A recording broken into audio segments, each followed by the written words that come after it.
మీ ఏం IT AI job అయితే join next it challenge. Job తెచ్చుకోండి, 5 లక్షలు తీసుకోండి. ఇది మన ఆయిల్ కొంటున్నట్లనే. ఆయిల్ ఎప్పుడు కొంటున్నప్పుడు క్రూడ్ ఆయిల్ రేపటి కోసం కొనం మనం. జనవరి ఫ్యూచర్స్ ఇప్పుడు కొంటాం మనం. Well in advance you have to plan.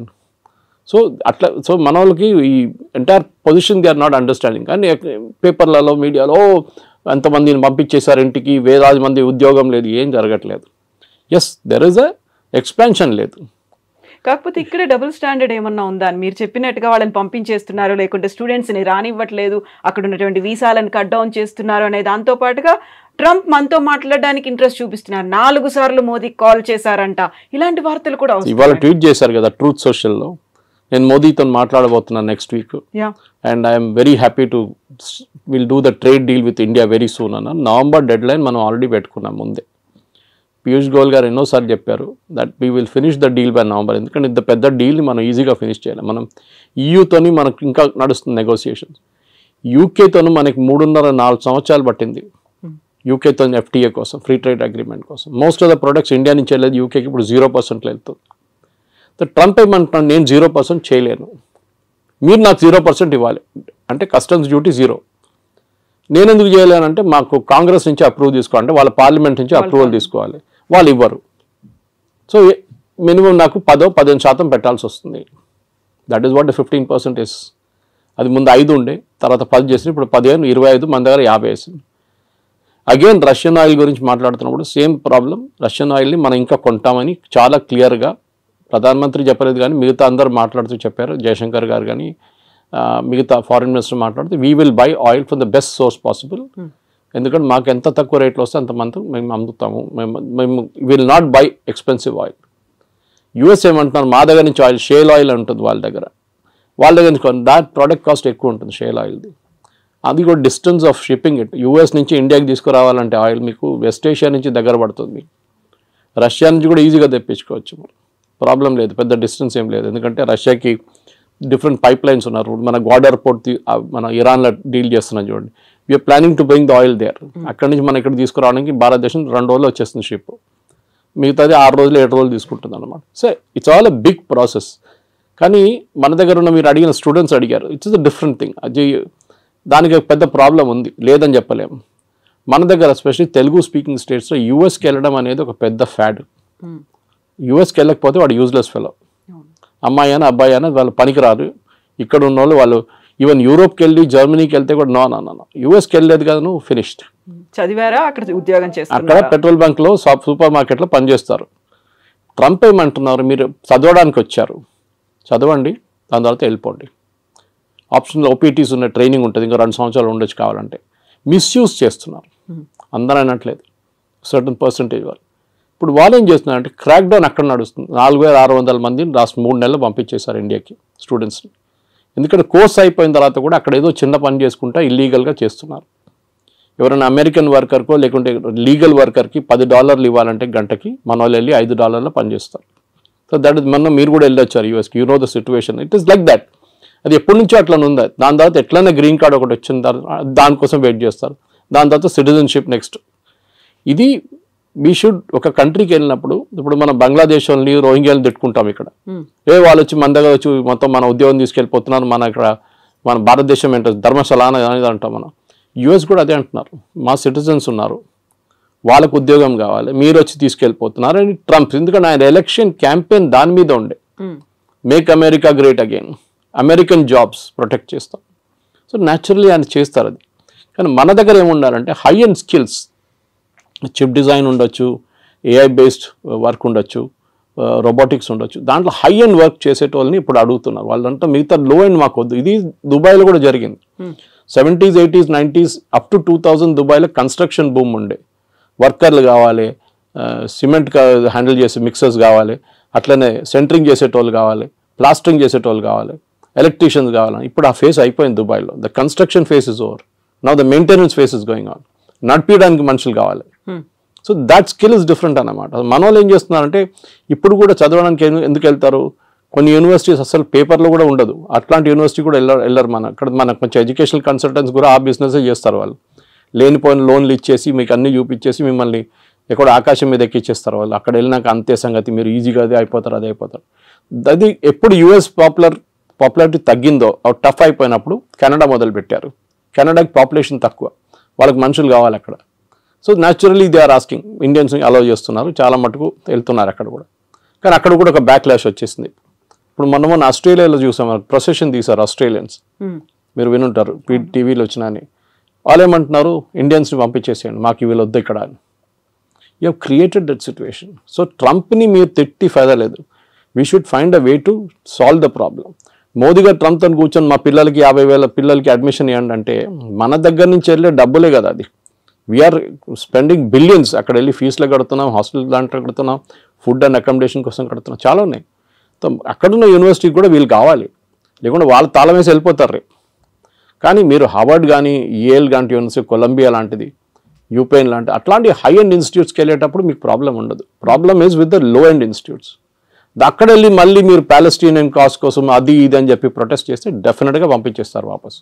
ఇప్పుడు మీ సోషల్ మీడియా యాక్టివిటీస్ కూడా మనం దీని గురించి ముందు కూడా మాట్లాడాం. ఇక్కడ నుంచి వెళ్ళే పిల్లల సోషల్ మీడియా యాక్టివిటీ కూడా చెక్ చేస్తున్నారు. కొంతమంది డిలీట్ చేసేస్తున్నారు వాళ్ళ పాత యాక్టివిటీని.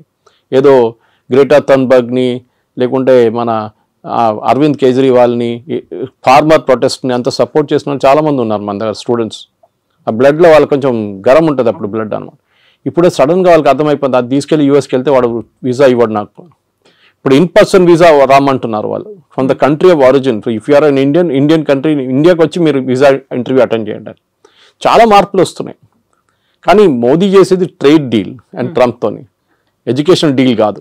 ఎడ్యుకేషన్ డీల్ చేయాల్సింది సపరేట్ సెక్షన్ అది. దానికి మనం ఫస్ట్ ఆఫ్ ఆల్ మన వైపు నుంచి చాలా మార్పులు తీసుకురావాల్సింది. We should ensure that only the best of the students will go there. ఏదో యూఎస్కి వెళ్ళాలని కాదు, because there are enough option. మీకు జర్మనీకి వెళ్ళొచ్చు, మీరు ఫ్రాన్స్కి వెళ్ళొచ్చు, మీరు యూరోప్లో చాలా కంట్రీస్ ఉన్నాయి. ఓకే, దాని తర్వాత మన వాళ్ళు కెనడా అయిపోయిన తర్వాత ఆస్ట్రేలియాకి వెళ్ళారు, మీకు గుర్తుంటుంది, అక్కడ కూడా backlash. So let us not build a system wear Indians అనగానే వీ డోంట్ వాంట్ దమ్ అని చెప్పకుండా మనం ట్రేడ్ డీల్ కానివ్వండి, ఎడ్యుకేషనల్ డీల్ కానీ అన్ని చెప్పించుకోవాల్సి వస్తుంది. సో ఇక్కడే మనం చాలా స్టబర్న్గా ఉన్నాం. మోదీ స్టబర్న్గా ఉన్నాడు కాబట్టి అక్కడ కొంచెం టోన్ డౌన్ చేశాడు ట్రంప్. మనకి ఇప్పుడు తప్పని పరిస్థితుల్లో అనివార్యత ఉంది కాబట్టి మన దగ్గరకు వస్తున్నారు అనేది. జియో పాలిటిక్స్ అదే ఉంటుందండి. యువర్ ఎనిమీస్ మై ఫ్రెండ్ అంటాం ఇంగ్లీష్లో.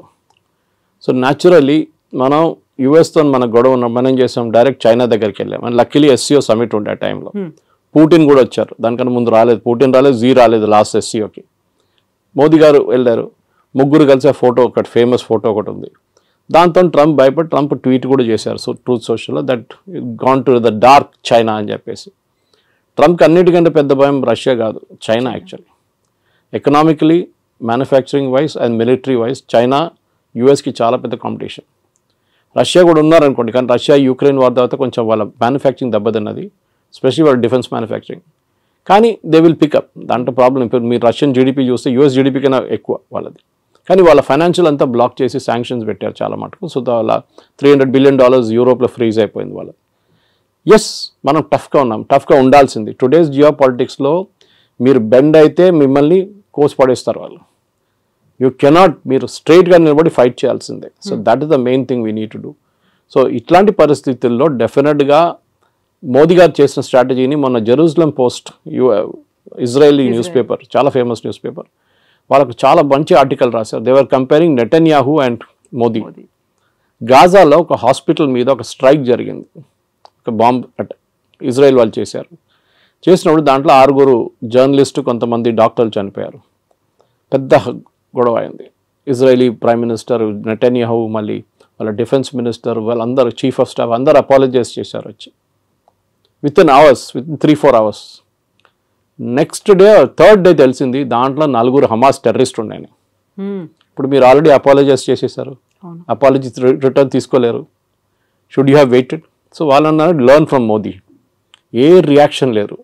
ట్రంప్ అదన్నారు, ఇదన్నారు, తిట్టారు, అది అన్నారు, మోదీ ఫోన్ చేయట్లేదు అన్నారు, నేను అది చేస్తాను అన్నారు. Not even a single word. దానికోసం ఇంగ్లీష్లో అంటారు పిక్చర్ స్పీక్స్ 1,000 words అని. ఆ ఫోటో పెట్టేసి ఖతం చేస్తే మొత్తం ఇంపాక్ట్ వచ్చేస్తుంది దాంతో. సో ట్రంప్ దానికోసం దిగొచ్చారు. ఎందుకంటే ట్రంప్కి ఇప్పుడు రష్యా చైనా కలిసే ప్రాబ్లం లేదు, వాళ్ళు న్యాచురల్ అలైస్ వాళ్ళు. కానీ అదే ఎందుకంటే ఇద్దరు డిక్టేటర్షిప్స్. మన దగ్గర అట్లా కాదు, మన దగ్గర డెమోక్రసీ ఉంది. So natural and this market 140 కోట్ల మంది ఉన్న మార్కెట్ ఇస్ హ్యూజ్ మార్కెట్, చాలా పెద్ద మార్కెట్.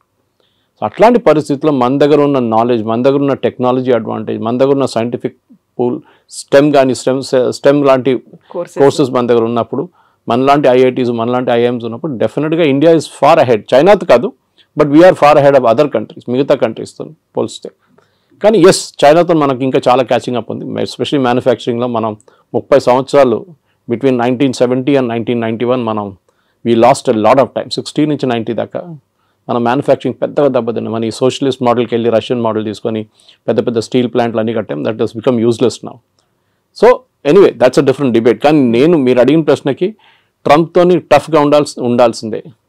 ఎక్కడికి ఎవరెవరు టఫ్గా ఉంటారో వాళ్ళతో ట్రంప్ దిగొస్తారు. చూసాం మనం దీనికన్నా ముందు కూడా.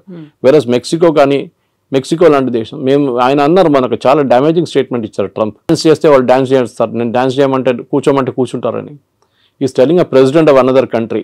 ఆలోచించండి, నేను ఏం కావాలంటే చేస్తే మీరు చేస్తారు నా కోసం. ఎందుకంటే ఒకసారి చేశారు, టారిఫ్ తగ్గించామని తగ్గించేస్తాం. మనం sorry, we will not do it.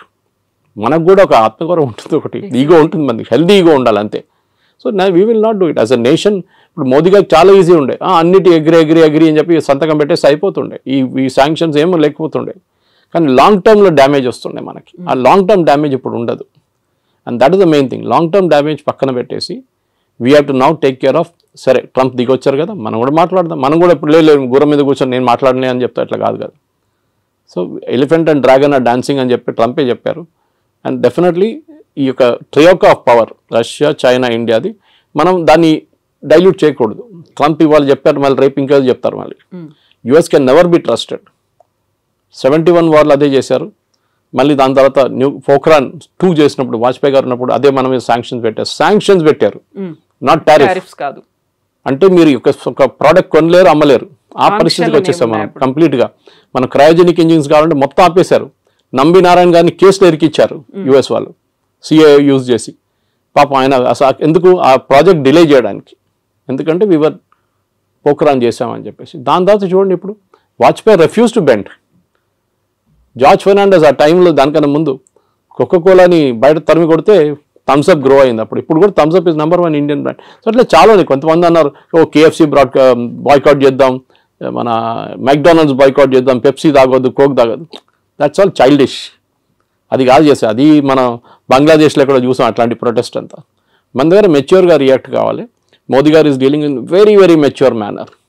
ఇది అయిపోయిన తర్వాత డెఫినెట్గా yes, we should negotiate. And నెగోషియేషన్లో మోదీ ఈజ్ ఛాంపియన్. ట్రంపే చెప్పారు అది. గుజరాతీతో బార్గెన్ చేయడం అనేది అంత ఈజీ కాదు. And Piyush Goyal is no less chartered accountant. He knows, ఆయన మినిస్ట్రీ ఆయనకు చాలా బాగా తెలుసు. కానీ it is not his own decision. ఆయన డిసిషన్ ఒకటే కాదు కదా, it is a cabinet decision. So డెఫినెట్గా ఎన్నోసార్లు తిరిగి వచ్చారు.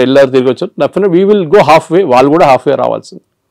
మన అన్నిటికీ మనం ఎస్ చెప్పాం, కొన్నిటికి మనం ఎస్ చెప్తాం, వాళ్ళు కూడా కొన్నిటికి ఎస్ చెప్పాలి. మనకు కూడా యాక్సెస్ కావాలి యూఎస్ మార్కెట్కి.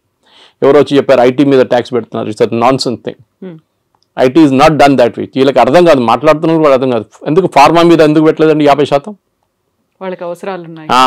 అది ఇప్పుడు మీరు ఐటీ కంపెనీస్ మీద పెడితే ఏమవుతుంది, వాళ్ళ ప్రోడక్ట్స్ ఎక్స్పెన్సివ్ అవుతుంది, మనకు ప్రాబ్లం లేదు. టారిఫ్ ఎవరు కడుతున్నారు? అమెరికన్ కన్స్యూమర్ కడుతున్నారు. ఇప్పుడు ఇండియన్స్ కట్టలేదు, చైనీస్ కట్టట్లేదు. So this is the main thing we need to understand. So ఇవాళ పొద్దున కూడా డిబేట్లో అడిగినప్పుడు ఇంకో ఛానల్ అడిగారు, 50% ఇది మళ్ళీ పెడితే ఏమవుతుంది ఐటీ అని. ఏం కాదు. మైక్రోసాఫ్ట్ 2 లక్షల స్క్వేర్ ఫీట్ తీసుకున్నారు మన ఫైనాన్షియల్ డిస్ట్రిక్ట్లో, వాళ్ళ మెయిన్ క్యాంపస్ పక్కన. ఎందుకు తీసుకుంటారండి? They see a growth there. And అమెరికాకు ఒక్కటే కాదు కదా ఈ సాఫ్ట్వేర్ ఎక్స్పోర్ట్స్ వెళ్ళేది, లోకం మొత్తం కొంటున్నారు. విండోస్ ఆపరేటింగ్ సిస్టమ్ ఎక్కడ అన్నిట్లో ఉంటుంది, మీ ఆరకల్ ఎక్కడ కూడా వాడతారు. అమెరికా ఒకటే కాదు. It's just correct, it's a huge market, no doubt. కానీ మనం కూడా as a position of strength నుంచి మాట్లాడాలి. మా దగ్గర ఉన్న టెక్నాలజీ, మా దగ్గర ఉన్న మ్యాన్ పవర్ అండ్ మా దగ్గర ఉన్న మార్కెట్ యాక్సెస్, 140 కోట్ల మంది మార్కెట్ యాక్సెస్ కావాలంటే మీరు కూడా దిగి రావాల్సిందే. మేము కూడా కొంచెం we will also soften up, we will meet half way. అది మన స్ట్రాటజీ ఉండాలి.